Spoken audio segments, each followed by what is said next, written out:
Hi மக்கள், இப்போ நம்ம வீடியோ பண்ண போகிறோம். 3, 2, 1 பூம். மக்களே, இங்கே யாருமே இல்லை, நான் மட்டும் தான் இருக்கேன்.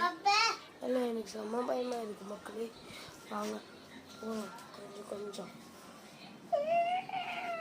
சத்தம் கேட்குற மக்களே. என்னமோ வாங்க வாங்க பாய். என் தம்பி இங்கே இருக்கான் என் கூட. எப்படி கறி திறந்துதான் இருக்கு. ஓனா கூட டக்குன்னு ஓடிடலாம். இந்த மாதிரி பட்டு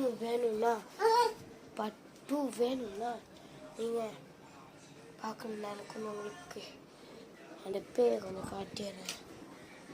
ஓகே, அந்த பேயை நீங்கள் பார்க்க போறீங்கன்னா என் தம்பி பேய் ஆகிட்டா. ஸோ ஃபீலிங் மக்களே. எனக்கு தெரியுதா? எனக்கு என் தம்பி மாதிரி தெரியும். என் தம்பி